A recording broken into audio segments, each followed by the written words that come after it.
Beleza, galera? Estamos aqui para mais um comentário do terceiro simulado aberto, né, do sistema SEV, professor Hugo, de Geografia. Vamos comentar aqui agora com vocês a questão de número 58, né, do nosso simulado, né? Gente, a questão de número 58, ela aborda aí a questão envolvendo o conflito do Vietnã, né? A Guerra do Vietnã, gente, foi uma das guerras mais longas que a gente teve aí, digamos assim, no chamado contexto da Guerra Fria, né? Ela vai acontecer envolvendo aí o lado comunista, né, que era o Vietnã do Norte, apoiado pela União Soviética, apoiado pela China, e o Vietnã do Sul, que teve apoio dos Estados Unidos, né? É uma típica guerra do contexto da Guerra Fria, como foi também a Guerra da Coreia, né? Só que a Guerra do Vietnã, ela foi bem mais longa, né? Ela vai do início dos anos 60 até o início dos anos 70, ou seja, mais de uma década aí de conflito, né? E aí nós temos aqui, com relação, né, a esse conflito, as seguintes, né, alternativas. Vamos a elas, senhoras e senhores, né? Guerra do Vietnã pode ser considerada um exemplo significativo, né, de como se estabeleceram as relações de poder entre as nações durante a Guerra Fria. A partir desse contexto de ordem mundial bipolar, depreende-se. A letra A diz o seguinte, galera: de maneira semelhante ao que ocorreu no Vietnã, a aproximação de Fidel à União Soviética levou à crise dos mísseis, que forçou as duas potências da ordem bipolar a selarem rapidamente um acordo evitando uma terceira guerra mundial, né? Então é bom deixar claro que não foi de forma semelhante, né? Primeiro que a Revolução Cubana, ela já acontece em 59, ela já acontece num outro contexto, né? A Guerra Fria estava já consolidada, certo? Houve uma revolução que levou ao poder em Cuba Fidel Castro, um governo, né, de esquerda, certo? Enquanto que a situação lá no Vietnã, ela é diferente. O conflito lá começa com uma guerra de descolonização, né? O Vietnã, que fazia parte da Indochina, ele vai primeiramente lutar para se tornar independente da França, né?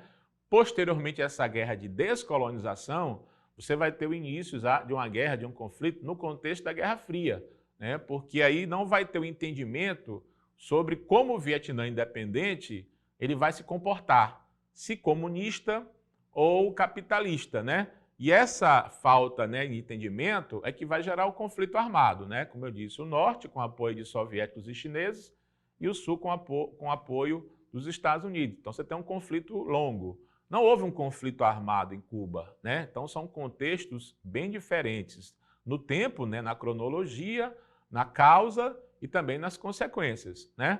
No caso de Cuba, a possível instalação de foguetes é que leva a essa tensão, né? Mas aí um acordo vai ser fechado e a situação, né, volta, digamos assim, a ser menos preocupante, ok? Então a letra A não faz sentido.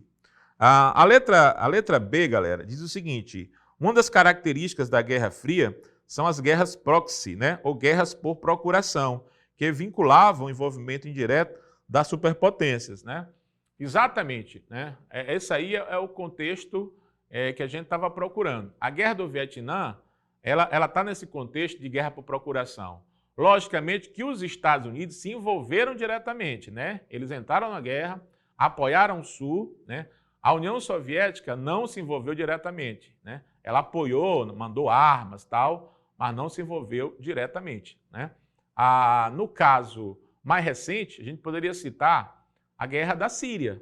Já não é o contexto da Guerra Fria, mas é uma guerra por procuração, porque em função da Primavera Árabe, a Síria entrou numa guerra lá civil. O governo, né, versus rebeldes, né? Os russos apoiaram exatamente o governo do Bashar al-Assad e os americanos apoiaram os rebeldes, né? Então você tem aí também uma guerra por procuração. Portanto, a alternativa correta aí é exatamente a letra B. A guerra do Vietnã se enquadra, né? Ela se encaixa nesse tipo de guerra de procuração. A letra C não faz sentido porque ele fala que o Pacto de Varsóvia foi criado de forma a deter o avanço soviético. Na verdade, o Pacto de Varsóvia ele foi criado para ser uma aliança militar do bloco socialista, né? E não para deter a União Soviética, né?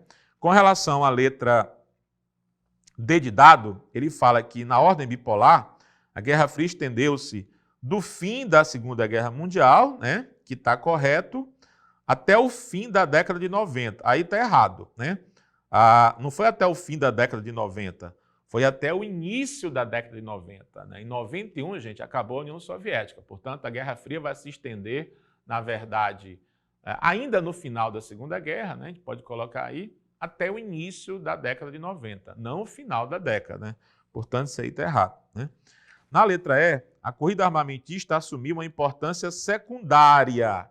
Gente, na Guerra Fria, a corrida armamentista assumiu uma importância fundamental, central, principal. Foi o principal eixo da Guerra Fria, foi a corrida armamentista, né? Que se inicia aí com bombardeio nuclear do Japão, Hiroshima e Nagasaki, que depois vai se ampliar, né? Inclusive gerando aí um desenvolvimento de armas extremamente letais para a humanidade, ok? Portanto, a gente fecha a questão aí, alternativa correta, letra B de bola.